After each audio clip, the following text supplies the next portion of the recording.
Bogotá está semidestruida. Fue cobardemente asesinado el candidato Jorge Eliezer Gaitán. El cadáver del presunto asesino de Gaitán, Juan Roa Sierra, es arrastrado por toda la ciudad. Quema de tranvías, saque de comercios, incendios y muertos en el suceso recientemente llamado el Bogotazo. Esos fueron los titulares del periódico El Tiempo, del día 12 de abril de 1948, 3 días después, cuando por fin las oficinas del periódico pudieron reactivarse, después de tan fatídico día del 9 de abril. Jorge Eliezer Gaitán salía a su oficina en la séptima con Adriana Jiménez, en el centro de Bogotá. No había caminado ni una cuadra cuando Juan Roa Sierra, un hombre de baja estatura, mestizo y que portaba un traje gris, le disparó 4 veces. El candidato buscó apoyo sobre la pared. Su sombrero salió rodando su cabeza y su cuerpo cayó desplomado en el pavimento. Como ya sabrán, estoy hablando del Bogotazo, un suceso en la historia de Colombia que a todo colombiano desde nuestra infancia se nos ha inculcado y se nos ha contado un poco de su historia. Ahora les contaré un poco de cómo sucedió todo esto, pero antes debemos de saber el contexto histórico que está pasando, tanto la ciudad, tanto el país, como la vida del mandatario antes de todo esto.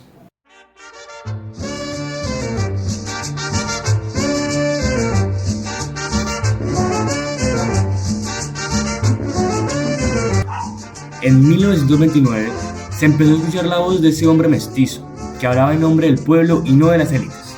Se inició como representante de la Cámara y realizó una investigación sobre la reciente masacre de las Bananeras, un tema del cual ningún político hasta su momento se había atrevido a tocar. En 1936 Jorge Eliezer Gaitán fue alcalde de Bogotá. Para los años 40 fue ministro en 2 ocasiones. Y en esos mismos años los bogotanos están orgullosos de su ciudad, ya que se había ganado el título de la Atenas latinoamericana.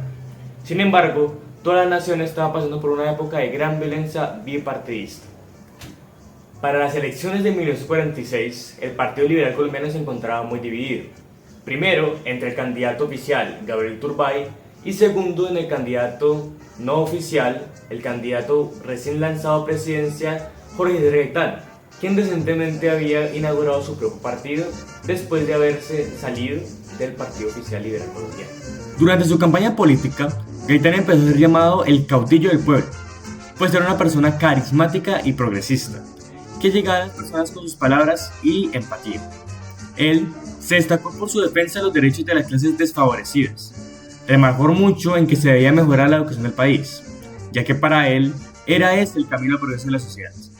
Apoyaba temas como el cambio pacífico gradual, la alianza entre clases populares y un nacionalismo moderado. Un mes antes de su magnicidio, Gaitán convocó al pueblo colombiano a salir a marchar en silencio a las calles de Bogotá. Esta marcha se llamó la Marcha del Silencio. Asistieron 100.000 personas, una cifra récord en la historia de Colombia. Allí, Gaitán dio uno de sus discursos más recordados, la oración por la paz. Señor presidente, os pedimos cosa sencilla para la cual están de más los discursos. Os pedimos que cese la persecución de las autoridades, y así os los pide esta inmensa muchedumbre. Os pedimos pequeña y grande cosa, que las luchas políticas se desarrollen por cauces de constitucionalidad. Os pedimos que no creáis que nuestra tranquilidad, esta impresionante tranquilidad, es cobardía. Nosotros, señor presidente, no somos cobardes. Somos descendientes de los bravos que aniquilaron las tiranías en este piso sagrado. Pero somos capaces, señor presidente, de sacrificar nuestras vidas para salvar la tranquilidad y la paz y la libertad de Colombia. Nadie esperaba tal suceso el 9 de abril. Los bogotanos la noche anterior se deleitaban con la música de Alex Tovar y la misma ciudad se preparaba para la 9ª Conferencia Panamericana. En ese entonces, casualmente, el abogado cubano Fidel Castro se encontraba en la ciudad para un evento estudiantil. La ciudad está llena de vida y de expectativas. Alrededor de la 1:05 de la tarde, Jorge Eliezer Gaitán salió de su oficina en la séptima con Avenida Jiménez y no le dio tiempo ni de pensar cuando un hombre de traje gris con un revólver 38 corto le disparó 4 veces.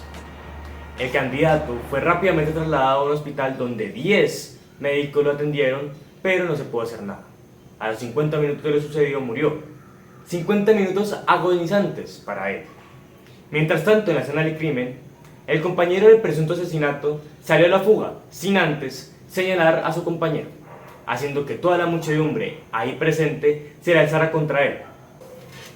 Juan Roa Sierra, el asesino, no solamente había matado a una persona, sino que con él había acabado con la esperanza de miles de colombianos de acabar por fin con la violencia de un país entero. El cuerpo de Juan Roa Sierra, el presunto asesino, fue linchado y arrastrado por toda la avenida hasta la casa presidencial. El bogotazo había iniciado. Cientos de personas salieron a expresar el descontento por lo sucedido. Saquearon locales, robaron armas, quemaron y destruyeron la infraestructura de casi toda la ciudad. La respuesta gubernamental ante la situación fue la salida militar, quienes llenaron la ciudad de tanques y militares, quienes tenían la orden de disparar a cualquier cosa que se mueva. La muerte de una persona se multiplicó en la muerte de 300.000 ciudadanos, más miles en otras zonas del país, donde el bogotazo también se vivió. El asesinato de Gaitán trajo como consecuencia la casi total destrucción de la capital colombiana. Sin embargo, al silenciar su voz, miles más se levantaron, unas de forma pacífica y otras de formas violentas, como las guerrillas, que actualmente conocemos. Pero el punto es que su voz sigue resonando en la actualidad y seguirá resonando en la voz de los colombianos hasta que la violencia en el país acabe. Ninguna mano del pueblo se levantará contra mí y la oligarquía no me mata, porque sabe que si lo hace el país se vuelca y las aguas demorarán 50 años en regresar a su nivel normal.